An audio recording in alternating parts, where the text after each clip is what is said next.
Good evening my dear student, welcome on your favourite channel science वाला। And मैं आपका प्यारा science teacher Anil Tiwari again welcome on your favourite channel science वाला। Today topic is acids bases and salt part 4 class 10th। This chapter is common for CBSE class 10th as well as ICSE class 10th। Okay बच्चों, जिन बच्चों ने part 1, 2, 3 ना देखा हो वो जरूर देखिए, तब आपको पार्ट 4 अच्छे से समझ में आएगा। बेटा पार्ट 3 तक हम लोग डिस्कस कर लिया था क्लासिफिकेशन ऑफ एसिड। मैं थोड़ा उसको समराइज कर देता हूँ। एसिड कितने टाइप्स के होते हैं? तो देखो there are following 4 types of acid. First is on the basis of strength. Strength के बेटा बेस पर एसिड 2 टाइप्स के होते हैं, strong acid and weak acid. Strong acid मतलब जो the acid which are completely ionised in water and produce large amount of hydrogen ion, it is called as strong acid. Strong acid gives instant chemical reaction, मतलब fast reaction देते हैं। Okay, weak acid जैसे ethanoic acid हो गया, ये कम बेटा hydrogen ions produce करते हैं। They produce less concentration of hydrogen ion in its aqueous solution. Okay, it is first. Second is on the basis of basicity. Basicity का मतलब होता है बच्चों कितने हाइड्रोजन आयन वो प्रोड्यूस करेगा। तो देखिए HCl में 1 हाइड्रोजन आयन है जो प्रोड्यूस होता है, ओनली 1 हाइड्रोजन आयन प्रोड्यूस करता है, तो मोनो बेसिक। मोनो मतलब 1, डाई का मतलब 2, जिसमें 2 हाइड्रोजन आयंस प्रोड्यूस हो सकते हैं उसे बोलते हैं डाई बेसिक। और जिसमें 3 प्रोड्यूस हो सकते हैं H3PO4। Phosphoric acid, it is hydrochloric acid, it is sulphuric acid, it is phosphoric acid. Okay, तो on the basis of basicity. Okay बच्चों, देखो एक चीज और समझ लो, एसिड के लिए बेटा वर्ड यूज होता है बेसिसिटी और बेस के लिए यूज होता है acidity. Third on the basis of concentration. तो कंसंट्रेशन मतलब वाटर का अमाउंट देखा जाता है। डाइल्यूट एसिड जिसमें हायर अमाउंट ऑफ वाटर होता है, एसिड कम पानी ज्यादा, यानी हल्का एसिड होता है, उसे लोग बोलते हैं डाइल्यूट। जैसे हो गया डाइल्यूट HCl, बहुत सारे हो सकते हैं, डाइल्यूट CH3COOH, बहुत सारे लिख सकते हैं, कोई भी एसिड डाइल्यूट लिख दो। यानी कि वाटर इसमें क्या है, ज्यादा है, एसिड क्या है, कम है। कंसंट्रेटेड एसिड जिसमें एसिड ज्यादा हो पानी कम हो, मतलब गाढ़ा एसिड हो, डेंसिटी ज्यादा हो, इसका मतलब एसिड का अमाउंट ज्यादा, वाटर के अमाउंट कम। जैसे मान लो लिखा है कॉन्क HCl, इसका मतलब कंसंट्रेटेड। कॉन्क का मतलब होता है कंसंट्रेटेड, शॉर्ट में लिखते हैं कॉन्क। ओके, थर्ड हो गया। फोर्थ बेटा on the basis of molecular composition, ध्यान समझिएगा, very important for NTSC। Oxy बेटा एसिड का मतलब होता है जिसमें ऑक्सीजन हो। देखो नाम से पता चल रहा, ऑक्सी मतलब ऑक्सीजन वाला एसिड। जितने भी एसिड जिसमें भी ऑक्सीजन दिख जाए आप समझ लो वो ऑक्सी एसिड। जैसे H2SO4, देखो ऑक्सीजन है, आपसे लिख दिया HNO3, ऑक्सीजन है, आप लिख दिया CH3COOH, क्या है, ऑक्सीजन है। तो जिसमें बेटा ऑक्सीजन का एटम होगा उसे ऑक्सी एसिड। हाइड्रा एसिड किसे बोलते हैं, जिसमें ऑक्सीजन ना हो। इसके अलावा सारे आ जाएंगे आपके हाइड्रा एसिड में, मतलब स्टार्टिंग में H हो फिर कोई नॉन मेटल हो, स्टार्टिंग में H हो कोई नॉन मेटल हो। जैसे लिख दिया HBr, ये भी क्या है, स्टार्टिंग में क्या है, हाइड्रोजन फिर कोई नॉन मेटल हो। तो आई होप आप लोग हमारी बात समझ में आ गई होगी कि एसिड के मेनली 4 टाइप्स होते हैं। ओके बच्चों, नोट डाउन कर लीजिए। चलिए नेक्स्ट टॉपिक स्टार्ट करते हैं। नोट डाउन कर लो बच्चों, पॉज करके वीडियो। चलिए बेटा नेक्स्ट टॉपिक है प्रॉपर्टीज ऑफ एसिड। ओके बच्चों, तो प्रॉपर्टीज ऑफ एसिड में फर्स्ट हेडिंग लिखेंगे फिजिकल प्रॉपर्टीज, मतलब इसकी कॉमन प्रॉपर्टीज। तो देखिए कुछ प्रॉपर्टीज मैंने लिख दिया। देखिए पहली चीज होती है बेटा, सबसे बड़ी बात, सॉर इन टेस्ट होते हैं, खट्टे होते हैं। सारे एसिड क्या होते हैं, खट्टे होते हैं। जैसे फॉर एग्जाम्पल जैसे लेमन है बच्चों, lemon contains citric acid. Lemon में क्या होता है, सिट्रिक एसिड होता है। और सिट्रिक क्यों बोलते हैं बच्चों, जितने भी सिट्रस फ्रूट होते हैं, सिट्रस फ्रूट का मतलब समझ लीजिए, जो भी लेमन एंड देयर फैमिली के फ्रूट होते हैं, lemon and their family fruits are called as citrus fruit.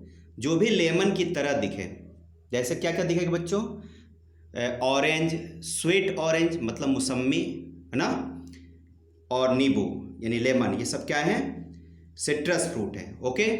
Second बेटा क्या है, strong acid are highly corrosive, बहुत खतरनाक होते हैं, डेंजरस होते हैं, they can burns our skin and clothes. Okay. Next बच्चों टॉपिक है कि they produce ions in aqueous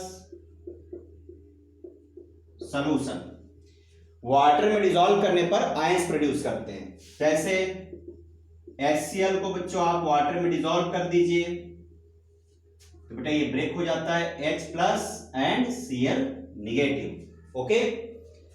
fourth बच्चों, एसिड्स आर इलेक्ट्रोलाइट्स, इलेक्ट्रोलाइट्स इसका मतलब क्या होता है, इनके सॉल्यूशन से करंट फ्लो करता है, मतलब conduct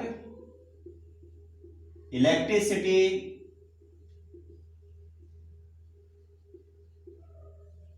through their aqueous solution. उनको बेटा क्या बोलते हैं, इलेक्ट्रोलाइट्स। क्यों बेटा कंडक्ट कर सकते हैं, क्योंकि इनके सॉल्यूशन में क्या बनता है, आयंस बनता है। ओके बच्चों, ठीक। तो देखिए ये कुछ बेटा हो गया इसकी physical properties. Okay.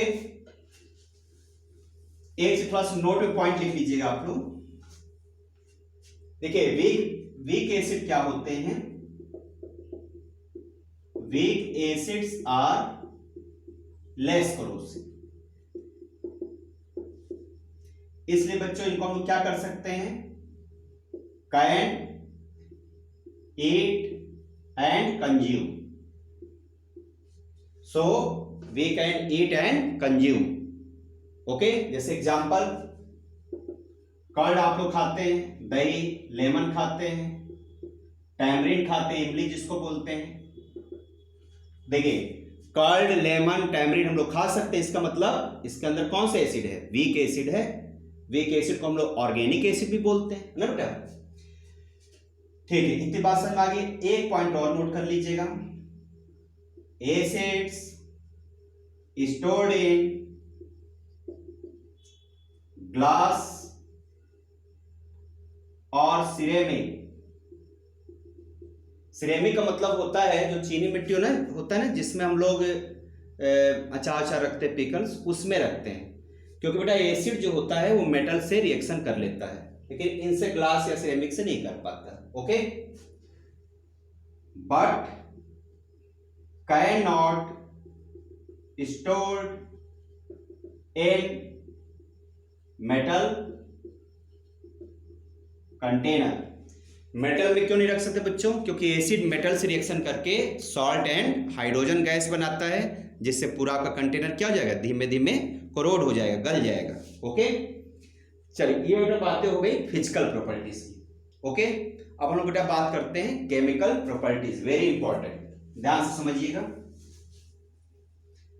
Next topic is chemical properties. B, chemical properties.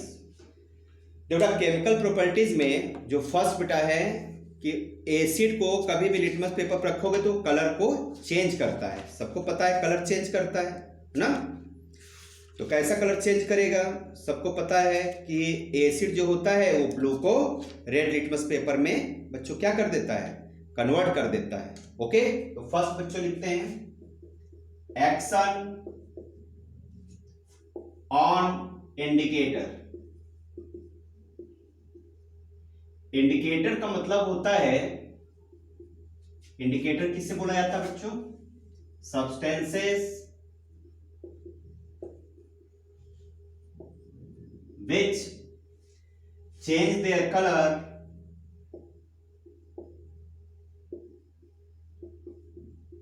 in acidic or basic aqueous solution, solution short में लिख दीजिए सॉल्यूशन, ओके, सॉल्यूशन, क्लियर। अब देखिए इसमें कौन कौन से इंडिकेटर होते हैं, ध्यान समझिएगा बेटा। फर्स्ट हो गया लिटमस पेपर। तो लिटमस पेपर कैसे चेक करा जाता है बच्चों, फार्मूला याद करिए, एबीआर। एबीआर का मतलब हुआ एसिड ब्लू लिटमस पेपर को रेड में कन्वर्ट करता है, एसिड ब्लू लिटमस पेपर को रेड में कन्वर्ट करता है, मतलब asset turns blue litmus paper into red colour, okay. Second बेटा जो इंडिकेटर है फिनोल्फथलीन, बेटा इसका जो कलर होता है कलरलेस होता है। कैसा होता है बच्चों, फिनोल्फथलीन वाटर की तरह होता है, कलरलेस। अगर इसमें आप एसिड मिला दोगे ना तो इससे कलर पर कोई इफेक्ट नहीं पड़ता है, इसका मतलब कलरलेस ही रहेगा। फिनोल्फथलीन में बच्चों अगर आप एसिड मिला दीजिए तो कैसा कलर रहेगा, कलरलेस, मतलब नो इफेक्ट। थर्ड बच्चों है मिथाइल ऑरेंज। क्या बच्चों, मिथाइल ऑरेंज। थर्ड है मिथाइल ऑरेंज। किस कलर का होता है, ऑरेंज कलर का, ये भी इंडिकेटर है। और इसमें बच्चों अगर आप लोग एसिड मिला दोगे तो कैसा हो जाएगा, ध्यान समझिएगा। अगर इसमें हम लोग एसिड को मिला दें तो कैसा हो जाएगा बच्चों, बताइए, रेड कलर का, ओके। तो मैंने इससे पिछले वीडियो में इसमें मैंने फार्मूले बताए, आप लोग देख लीजिएगा, पार्ट 1, 2, 3 में देखिएगा, उसमें किसी न किसी में मैंने पूरा ये इंडिकेटर भी बताया है, ठीक है बच्चों, ओके।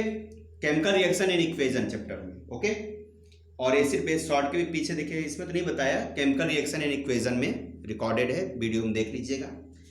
ये बेटा फर्स्ट प्रॉपर्टी जो है action on indicator. Second properties,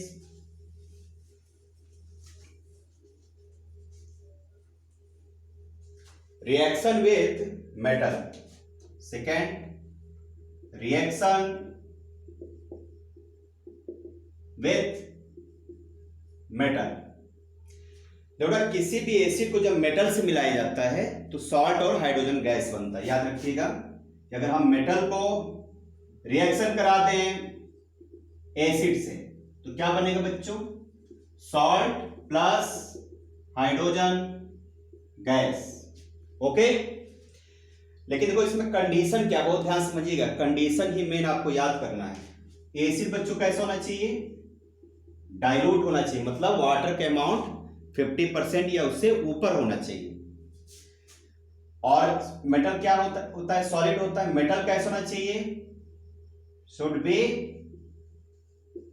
more reactive than hydrogen. Hydrogen से बच्चों क्या होना चाहिए, मोर रिएक्टिव होना चाहिए। याद रखिए किससे ज्यादा, हाइड्रोजन से क्या होना चाहिए, मोर रिएक्टिव होना चाहिए। यानी कि आपने रिएक्टिविटी सीरीज मैंने आपको बताया था, देख लीजिएगा, रिएक्टिविटी सीरीज पे ये बेस होता है। किस पर डिपेंड करता है बच्चों, रिएक्टिविटी सीरीज पे। इसलिए इस रिएक्शन को बच्चों क्या कहा जाएगा, जो भी रिएक्टिविटी सीरीज पर डिपेंड करता है उसे हम बोलते हैं सिंगल डिस्प्लेसमेंट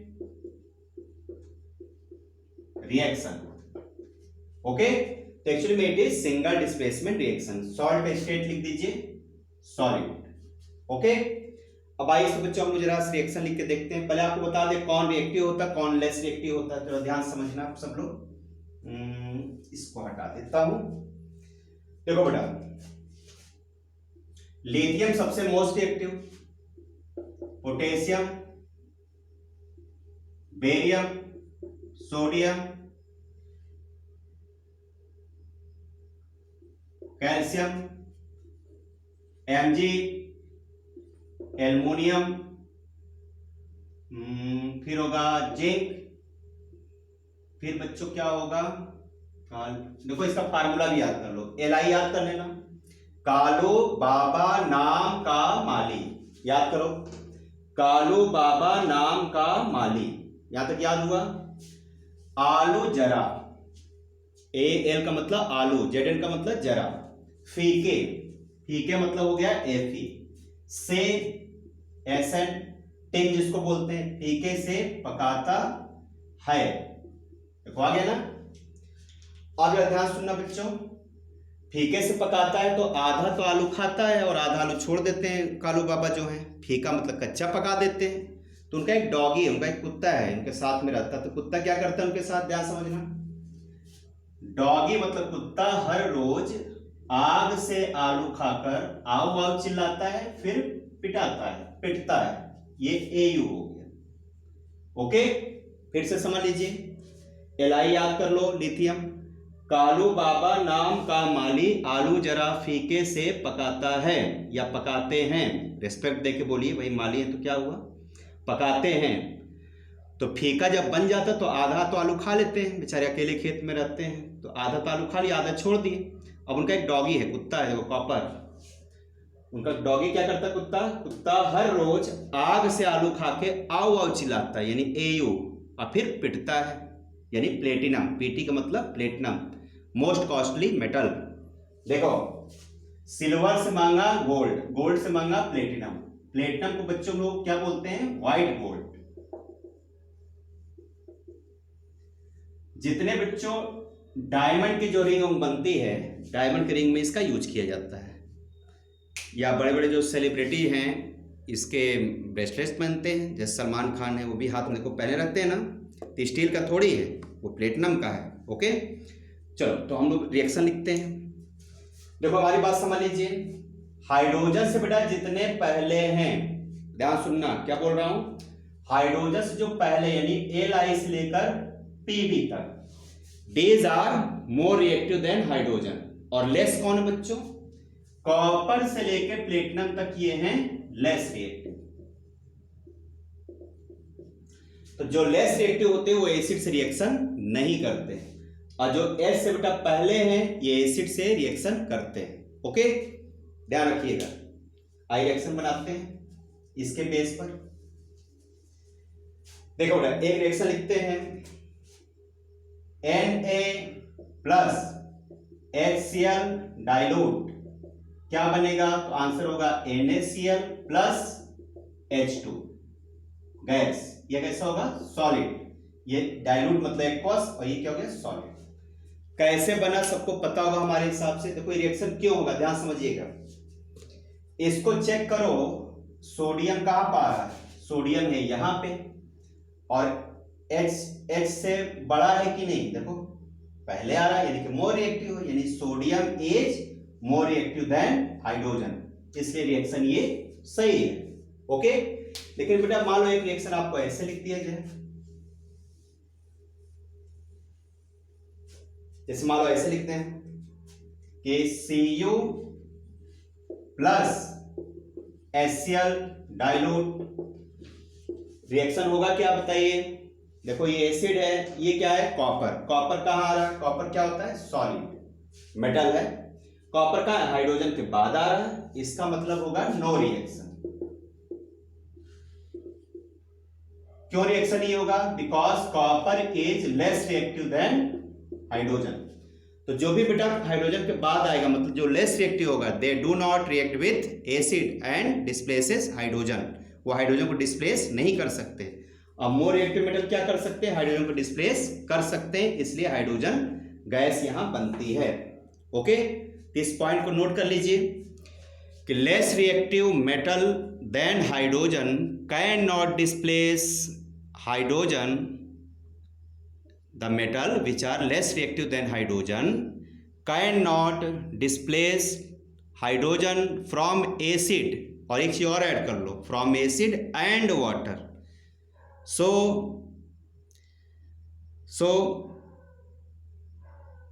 क्या बोला हमने, फिर से समझ लीजिए, more reactive metal than hydrogen can displace hydrogen from acid as well as water. So more reactive metal react with acids, all the acids and water both. Okay बच्चों, अगला पॉइंट क्या नोट में लिखना है, the metals which are less reactive than hydrogen. Less reactive कौन कौन से हैं, ध्यान दीजिए। Hg मतलब मरकरी, Ag मतलब सिल्वर, Au मतलब गोल्ड, Pt मतलब platinum. Do not displace hydrogen from acid and water, साथ में चीज और लिख दो, and water, so they can not react with acid as well as water. हमारी बात आपको बच्चों समझ में आ गई होगी। ओके, चलिए आगे बढ़ते हैं। एक मिनट इसमें से आप एक्सेप्शनल केस लिख लीजिएगा जो बहुत ही इंपॉर्टेंट है। देखिए एक्सेप्शन,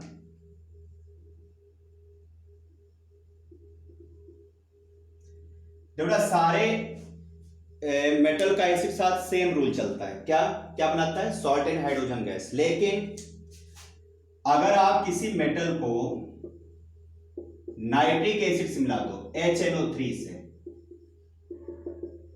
तो ध्यान समझिएगा, मेटल को एसिड, कोई भी एसिड क्या बन रहा था, सॉल्ट एंड हाइड्रोजन गैस, लेकिन नाइट्रिक अगर एसिड आ गया तो क्या बनेगा बच्चों, यहां बनता है सॉल्ट प्लस, यहां जा ध्यान देना, यहां बच्चों H2O का फॉर्मेशन हो जाता है।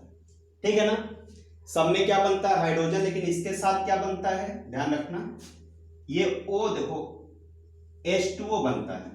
ये O कहां से आ गया, कहां से आया, ध्यान समझना बच्चों, इसका O यहां चलाता है, यानी नाइट्रिक एसिड अपने O को क्या करता है, हाइड्रोजन को दे देता, तो हाइड्रोजन किस में कन्वर्ट हो जाता है, H2O में। इस तरीके से देखिए H2 बन रहा था यहां पे, ऑक्सीजन इसने अपना दे दिया, ऑक्सीजन जब दे देगा नेसेंट ऑक्सीजन, तो क्या बन जाएगा बच्चों, H2O।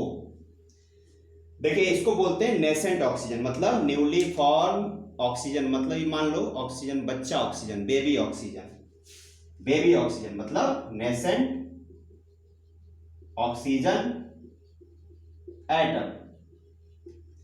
बेटा नेसेंट का मतलब होता है न्यूली बॉर्न, नवजात जिसको हिंदी में बोलते हैं। जैसे मान लो कोई बेबी तुरंत बॉर्न हुआ तो उसको बोलेंगे नेसेंट बेबी।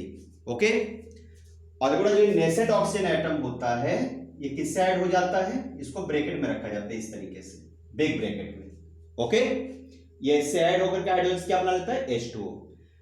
अब बेटा जिस कंपाउंड से निकल रहा है, किस कंपाउंड से निकल रहा है, किसने दिया ये ऑक्सीजन, ये है ना, इसका ये जो ऑक्सीजन है ये बाहर चला है। जिस कंपाउंड से ऑक्सीजन निकलता है उसको बच्चों बोला जाता है स्ट्रॉन्ग ऑक्सीडाइजिंग एजेंट। इसका मतलब नाइट्रिक एसिड कैसा है, स्ट्रॉन्ग ऑक्सीडाइजिंग एजेंट, इसलिए इसमें H2 ना बन के क्या बनता बच्चों, H2O फॉर्म होता है। स्टेट लिख दो, ये सॉलिड, ये डाइल्यूट है मतलब एक्वस होगा, ये बच्चों हो गया सॉलिड, ये क्या हो जाएगा, लिक्विड। ओके, हमारी बात आप लोगों को बच्चों समझ में आ गई होगी। ओके, एक रिएक्शन छोटा सा लिख लीजिए, और इसमें एक चीज और बनता है, ये भी जरा लिख लो बच्चों यहां पर, plus oxide of nitrogen. Okay, इतनी बात इसमें नोट करिए आप। अब एक हम लोग क्वेश्चन नोट कर लेते हैं।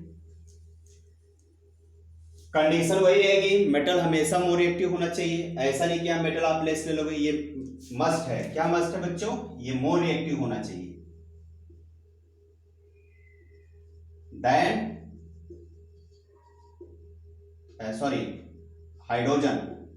हाइड्रोजन से हमेशा मोर रिएक्टिव ही मेटल रिएक्शन कर सकता है। ओके, ध्यान रखिएगा, हाइड्रोजन से मोर रिएक्टिव होना चाहिए। ओके बच्चों, अब एक रिएक्शन नोट करते हैं, जैसे Na प्लस HNO3 डाइल्यूट, क्या बनेगा बच्चों, तो बन जाएगा NaNO3 plus H2O plus oxide of nitrogen. अब देखिए ऑक्साइड ऑफ नाइट्रोजन कैसे, कौन सा बने, कैसे पता चलेगा। देखिए अब इसका तो बहुत ही मतलब डीपली रूल है, मैं आपको सिंपली बता देता हूं, आप चेक करके हमें बताइएगा कमेंट बॉक्स में। फिर नेक्स्ट जो लेक्चर बनेगा मैं इसका प्रोसीजर आपको मैकेनिज्म बताऊंगा। ओके बच्चों, वो रिडॉक्स रिएक्शन के बेस पे बताना पड़ता है, कभी रिडॉक्स के बेस बताएंगे तो बहुत लंबा हो जाएगा वीडियो और आप समझ भी नहीं पाएंगे। अभी आप लोग सिंपल समझिए, सॉलिड, डाइल्यूट, ये क्या बन गया सॉलिड, ये बच्चों लिक्विड। ऑक्साइड ऑफ नाइट्रोजन क्या होता है गैसियस। देखिए ऑक्सीजन के 5 टाइप्स के ऑक्साइड्स होते हैं, कौन कौन से, देखो देखिए नाइट्रोजन बच्चों कौन सा चार्ज होता है, सब लोग कहोगे -3, लेकिन नाइट्रोजन के 5 चार्जेस यानी ऑक्सीडेशन स्टेट होते हैं। देखिए 1 भी हो सकता है, 2 भी, 3 भी, 4 भी और 5 भी। ऑक्सीजन से रिएक्शन कराइए सबका, ऑक्सीजन से रिएक्शन कराएंगे तो क्या बनेगा बच्चों, सोचिए। ऑक्सीजन पे चार्ज होता है -2, -2, -2, -2, ओके।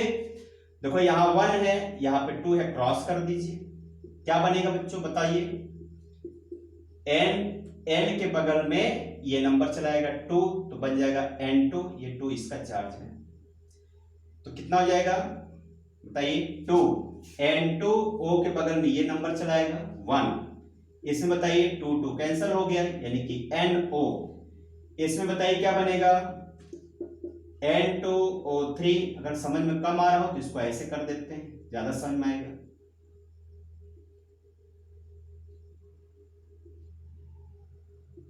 ठीक है ना, 2 है ना, -2 तो 2 यहां चलाएगा, ये 1 है तो इधर चलाएगा। इसमें बताइए क्या बनेगा बच्चों N2O4, ये 2 यहां पर आ गया, क्रॉस करिए, ओके।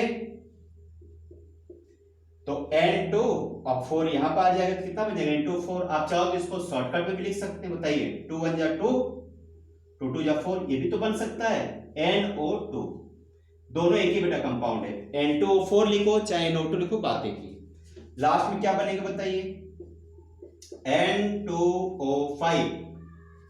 तो हमारी बात बहुत ध्यान से समझना बच्चों, देखो इसका नाम हो गया डाई नाइट्रोजन मोनोऑक्साइड, इसका बच्चों नाम हो गया mono nitrogen monoxide, di nitrogen tri oxide, इसका नाम क्या हो गया di nitrogen tetra oxide, okay, और di nitrogen penta oxide, okay. अब हमारी बात बहुत ध्यान से समझिएगा, ये जो N2O है बच्चों, इसी को बोलते हैं नाइट्रस ऑक्साइड, मतलब लॉफिंग गैस, ओके।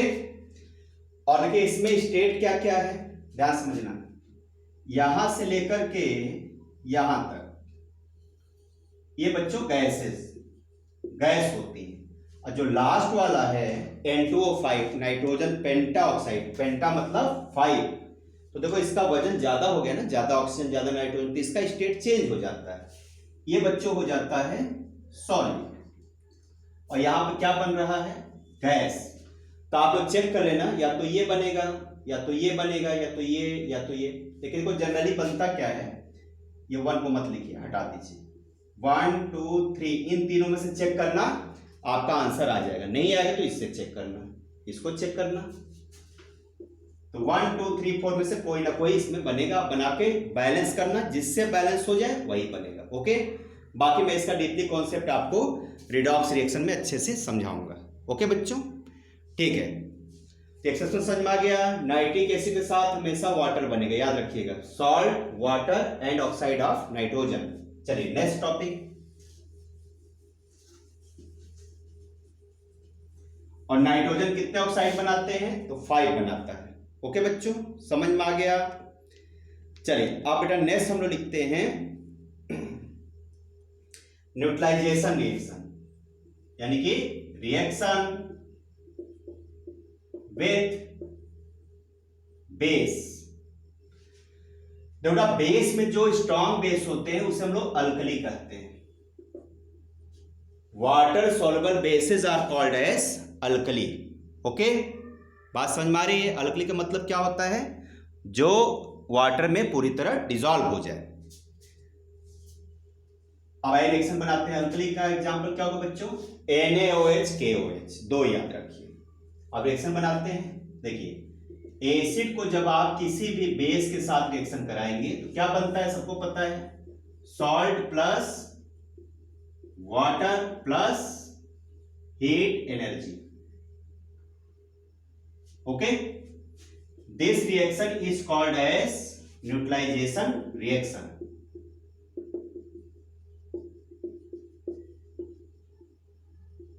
और देखो बेटा इसमें हीट भी प्रोड्यूस हो रहा है, इसका मतलब कैसा रिएक्शन है, एक्सोथर्मिक रिएक्शन। ओके, स्टेट लिखते हैं कैसा होगा बच्चों, एक्वस।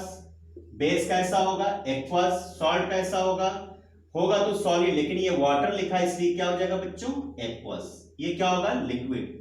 एनर्जी का कोई स्टेट नहीं होता है, एनर्जी होती है। ओके, बाईस का रिएक्शन लिख लेते हैं। जैसे बेटा लिखा है HCl प्लस NaOH, क्या बन जाएगा, NaCl plus H2O plus.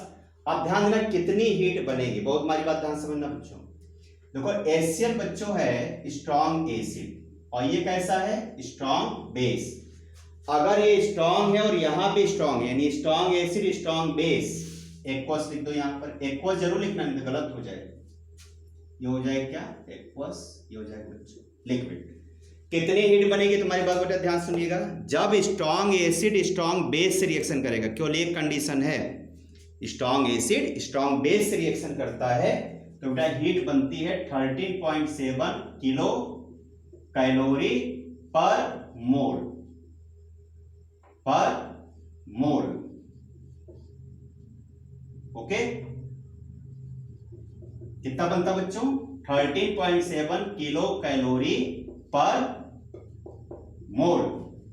Okay, लेकिन किस कंडीशन में, जब स्ट्रॉन्ग एसिड स्ट्रॉन्ग बेस होगा, इसमें से अगर एक भी वीक हो गया, जैसे मान लो ये स्ट्रॉन्ग एसिड वीक बेस, तो कम हो जाएगा, less than 13.7 calorie, 13.7 kilo calorie पर मोल से कम बनेगा। मान लो यहाँ वीक एसिड वीक बेस और कम बनेगा, मतलब अगर एक भी वीक अगर वर्ड आ रहा है एसिड बेस में से किसी में भी, तो 13.7 किलो कैलोरी से कम हीट प्रोड्यूस होती है। ओके बच्चों, ठीक है। रिएक्शन कैसे बना मैंने आपको पहले ही बता दिया है, आप लोग पीछे वीडियो देख लीजिएगा, समझ में आ जाएगा। केमिकल रिएक्शन एंड इक्वेशन में सारी वीडियो देखिए, मैंने प्ले लिस्ट भी बना दिया है। अगर आपको रिएक्शन मैकेनिज्म समझना कैसे बनता रिएक्शन, तो केमिकल रिएक्शन एंड इक्वेशन जरूर देखिए आप लोग बेटा। हमारा टोटल वीडियो देखिए, 7, 8 या 9 वीडियो हैं टोटल, आप देखिए।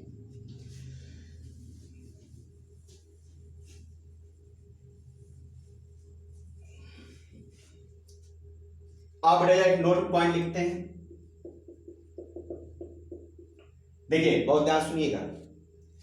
Strong acid plus strong base क्या बना, सॉल्ट बना।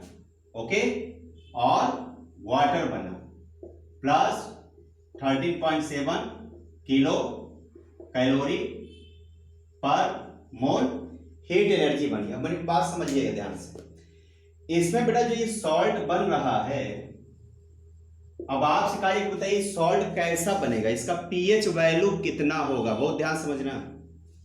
एसिड का पीएच वैल्यू कितना होता है, सबको पता है 7 से कम होता है। बेस का बेटा पीएच वैल्यू कितना होता है, सबको पता है 7 से ज्यादा होता है। जिसका पीएच वैल्यू यानी पावर ऑफ हाइड्रोजन आयन 7 से कम होगा वो स्ट्रॉन्ग एसिड, सॉरी एसिड होता है, स्ट्रॉन्ग नहीं एसिड। और जिसका पीएच वैल्यू 7 से ज्यादा हो क्या होता है, बेस होता है। वो स्ट्रॉन्ग होगा या वीक वो अलग बात है, लेकिन बेस होगा। देखो ध्यान दो, ये कैसा होगा बताइए, दोनों सेम शक्ल के हैं कि नहीं, स्ट्रॉन्ग स्ट्रॉन्ग, दोनों में कुश्ती कराओ, दो स्ट्रॉन्ग हो, खली को खली से कुश्ती करा दो, कौन जीतेगा, कोई नहीं, मैच ड्रॉ हो जाएगा। इसका मतलब ये बच्चों बनेगा न्यूट्रल सॉल्ट। कैसा सॉल्ट बनेगा, न्यूट्रल सॉल्ट। इसका पीएच बेटा वैल्यू कितना होगा, तो 7 होगा। ओके, तो 7 जब होगा तो क्या होगा बच्चों, 7 में न्यूट्रल, 7 पे न्यूट्रल, 7 से कम होगा तो एसिडिक और 7 से ज्यादा होगा तो बेसिक। ओके, ध्यान रखिएगा बात। अब मान लीजिए ऐसे लिखा हो, स्ट्रॉन्ग एसिड वीक बेस, बताओ कौन स्ट्रॉन्ग है, एसिड स्ट्रॉन्ग है, ये वीक है, तो किसका पलड़ा भारी है, ये ज्यादा पावरफुल है, यानी कि एसिड कैसा सॉल्ट बनेगा, एसिडिक सॉल्ट। इसका पीएच कितना होगा बच्चों, 7 से कम होगा। अब हमारे बच्चों लिखा हो वीक एसिड स्ट्रॉन्ग बेस, इसका मतलब आप किसका पड़ रहा भारी, कौन तगड़ा है, ये तगड़ा है, ये कमजोर हो गया। तो जो स्ट्रांग होगा वही नेचर शो होगा, यानी कि कैसा बनेगा, बेसिक सॉल्ट। इसका बेटा जो पीएच होगा वो 7 से ज्यादा होगा, मोर देन 7। अब मान लिखा बच्चों वीक एसिड और वीक बेस, बताइए दोनों वीक हैं तो कैसा सॉल्ट बनेगा, बताइए न्यूट्रल सॉल्ट बनेगा। सीधी बात, कट टू कट, नो बकवास, सुनिए ध्यान से। देखिए स्ट्रॉन्ग एसिड स्ट्रॉन्ग बेस दोनों सेम है ना, स्ट्रॉन्ग स्ट्रॉन्ग, तो कैसा बना न्यूट्रल। यहां देखो वीक वीक कैसा बनेगा न्यूट्रल। इसमें देखिए ये 2 केस याद रखिए, ये 2 केस याद रखना है, strong acid weak base, strong है ये ज्यादा तगड़ा है एसिडिक। इन दोनों में देखिए स्ट्रॉन्ग कौन है, ये स्ट्रॉन्ग है, इसमें ये स्ट्रॉन्ग था, इसमें ये स्ट्रॉन्ग है, कैसा सॉल्ट बनेगा बेसिक सॉल्ट। एक्चुअली बेटा जो सॉल्ट होते हैं ये एसिड बेस क्या है, ऑफस्प्रिंग है, उनकी संतान है, बच्चे हैं। और एसिड बेस क्या होते हैं, इनके पेरेंट्स होते हैं, है ना। तो पेरेंट्स जैसा होगा बच्चा भी तो उस तरह बॉर्न होगा ना बेटा। भाई मान लीजिए कि फादर मदर है, फादर करेक्टर डोमिनेंट है, मदर करेक्टर रिसेसिव है, कमजोर है, तो बच्चे के अंदर किसका करेक्टर होगा, पापा करेक्टर ज़्यादा होगा। लेकिन मान लीजिए कि मम्मी करेक्टर जो है स्ट्रांग हो, अब पापा करेक्टर क्या हो, वीक हो। मदर स्ट्रांग हो, मम्मी तुरंत हड़का दे पापा को, सुनो इधर जी, बर्तन धुला, बस धुल देता हूँ, पोछा लगाता हूँ, कपड़े क्यों रखे, बस जा रहा हूँ, मान लो एकदम कमजोर बेचारे डरे हुए हूँ, तो उनका करेक्टर कैसा हुआ रिसेसिव। और मम्मी करेक्टर कैसा हुआ डोमिनेंट। तो बेबी के अंदर किसका करेक्टर डोमिनेंट हो जाएगा, मदर की तरह वो बेबी हो जाएगा। और मान लो पापा डोमिनेंट हो, मदर कमजोर हो, मतलब दब जाए उनसे, कमजोर हो, बात समझ रहे ना। तो फादर करेक्टर बच्चे में जाता है, ये भी मतलब बायोलॉजिकल रूल भी है बायो के हिसाब से ही। लेकिन बेटा बायो में, साइंस में हमेशा फादर को ही डोमिनेंट माना गया है। अब पता नहीं क्यों माना गया है, लेकिन फादर को डोमिनेंट मान के पूरी जेनेटिक्स लिखी गई है, पूरी बायोलॉजी हम लोग आगे पढ़ाएंगे आपको, हेरिडिटी एंड एवोल्यूशन। तो फादर को डोमिनेंट माना गया है और मदर को रिसेसिव, इसी के बेस पे पूरी बायोलॉजी लिखी गई है। ओके, बात समझ में आ रही है, गुड। तो इतने बड़े बातें समझ में आई हमारी, ओके। अब एक क्वेश्चन दे देता हूं और इसको आप लोग सॉल्व करके बताइएगा। Question, find out pH value of following salts. मैं बेटा कुछ सॉल्ट लिख रहा हूं, आपको बताना है कि इसका पीएच वैल्यू क्या हो सकता है। मतलब एक्यूरेट नहीं, आपको बताना है कि मतलब 7 होगा या 7 से मोर होगा या 7 से लेस होगा। आप क्या बताना है, 7 होगा, 7 से ज्यादा होगा या 7 से कम होगा। जैसे फर्स्ट NaCl, सेकेंड बच्चों KCl, third K2CO3, MgSO4, CH3COONA। इसका नाम क्या होगा, सोडियम एसीटेट या sodium ethanoate. Okay, next MgCl2, और बच्चों लिख दें Al2SO4 का होल थ्राइस, और लिख दें, चलो लिख देता हूं FeSO4, और लिख देते हैं, क्या लिखते हैं KNO3। लिखा तो नहीं कहीं, नहीं लिखा। और लिख लेते हैं बच्चों Li2CO3 NaHCO3, और क्या लिखते हैं, और कौन सा लिखते हैं, चलो लिख देते हैं K3PO4। ओके, और लिख देता हूं, कौन सा लिखते हैं FeCl2। लिखा तो नहीं कहीं, नहीं लिखा, सही। और एक लिख लो बच्चों FeSO4। तो आपको इतने सॉल्ट का ये बताना कि pH 7 होगा या 7 से ज्यादा होगा या 7 से कम होगा। ओके बच्चों, मैं एक तरीका बता देता हूं, एक को सॉल्व कर देता हूं। देखो ध्यान सुनिए, जैसे मान लीजिए कि हमें इसका बताना हो, मान लो हमें इसका बताना है कि NaCl का pH कितना होगा। सबको पता है 7 होता है, न्यूट्रल सॉल्ट है, लेकिन पता कैसे चला कि न्यूट्रल सॉल्ट होगा? बहुत ध्यान समझिएगा बेटा, एक रिएक्शन होता है जिसको हम बोलते हैं हाइड्रोलिसिस ऑफ सॉल्ट। देखो हाइड्रोलिसिस का मतलब होता है वाटर के अंदर लिसिस करो, मतलब ब्रेक डाउन कर दो सॉल्ट का। सीधी बात समझ लो, जब सॉल्ट को वाटर में बेटा डिसॉल्व करते हैं तो उसे हम लोग हाइड्रोलिसिस ऑफ सॉल्ट करते हैं। यानी क्या करना बच्चों, सॉल्ट को वाटर में डिसॉल्व कर दीजिए, तो अपने आप बच्चों यहां क्या बनेगा, एसिड बनता है और बेस बनता है। याद करो कौन सा रिएक्शन है। अगर इन दोनों को हम इस साइड लिख दें और इन दोनों को उस साइड लिख दें तो न्यूट्रलाइजेशन रिएक्शन बन जाता है।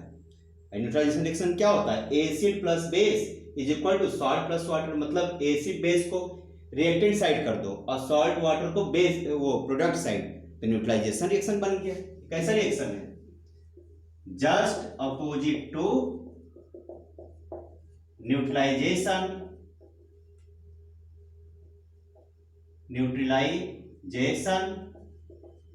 रिएक्शन। शॉर्ट में लिख देता हूं समझ लेना, रिएक्शन। अब आप बताइए, इससे आप लोग चेक कर सकते हैं, स्टेट लिख दो, कैसा हो जाएगा बच्चों, सॉलिड है, ये लिक्विड है, ये कैसा होगा एक्वस, ये कैसा होगा एक्वस। अब आइए चेक करते हैं NaCl का कैसे नेचर पता चला। देखिए ध्यान सुनना, NaCl को बच्चों वाटर में डिसॉल्व करिए, बताइए NaCl कैसे ब्रेक होगा, सॉलिड था ना, पानी में कैसा हो गया aqueous, Na plus Cl negative. Water कैसे ब्रेक होता है, H plus OH negative. NaCl कैसे ब्रेक हुआ, Na प्लस Cl माइनस, और इसमें क्या ब्रेक होता है H प्लस OH माइनस। एक चीज याद रखिएगा, जितना प्लस होता है ना उतना ही माइनस। जैसे Na पे एक प्लस है तो इस पर हमेशा 1 निगेटिव होगा। देखो इस पे एक प्लस है तो ये सेकेंड अपने आप पता चल जाएगा कि 1 निगेटिव होगा। अब इसको इससे ऐड कर दो और इसको इससे ऐड कर दो। बताइए इसको जब इससे आप ऐड करेंगे ये इससे चार्ज कट गया, क्या बन गया बच्चों, NaOH प्लस इसको ऐड करिए, इस S ये कट गया, क्या बन गया HCl। कैसा एसिड है, स्ट्रॉन्ग एसिड। कैसा बेस है बच्चों, स्ट्रॉन्ग बेस। बताइए स्ट्रॉन्ग एसिड स्ट्रॉन्ग बेस से क्या बनेगा, बताइए सब लोग, फार्मूला सबको पता है, strong acid plus strong base is equal to neutral salt. इसका मतलब जो NaCl है बच्चों, NaCl कैसा सॉल्ट होगा, न्यूट्रल सॉल्ट होगा, न्यूट्रल सॉल्ट होगा। इसका pH कितना होगा, 7 होगा। और बताइए no effect on litmus paper. समझ में आई मेरी बात की नहीं? तो इतनी बातें आपको सारे सॉल्ट के बारे में चेक करके हमें कमेंट करना है। ओके चलिए बेटा, वीडियो बहुत लंबी हो जाती है तो फिर इंटरेस्ट भी खत्म हो जाता है पढ़ने में। ठीक है, मैं आज इतना रखता हूँ इस वीडियो में, फिर नेक्स्ट क्लास में हम लोग इसके आगे का डिस्कशन करेंगे, properties, chemical properties of acid. Okay, लेकिन कमेंट जरूर करिएगा बेटा आप लोग, और चैनल को लाइक सब्सक्राइब एंड शेयर जरूर करिएगा। ठीक है बच्चों, तो आज हम इतना वीडियो रखते हैं और नेक्स्ट लेक्चर नंबर 5 में, पार्ट 5 में हम लोग एसिड के और भी सारे रिएक्शंस पढ़ेंगे। ओके, अभी कम से कम मैं आपको 10 रिएक्शंस और बताऊंगा जो आपके NTSC ओलंपियाड में भी काम आएगा। ओके बेटा, ठीक है, best of luck, good night, bye. खूब मन लगा के पढ़िए, घर पे रहिए, बाहर मत निकलिएगा। ओके ठीक है, bye, tata, good night, best of luck. चलिए ऑफ करिए, गुड नाइट।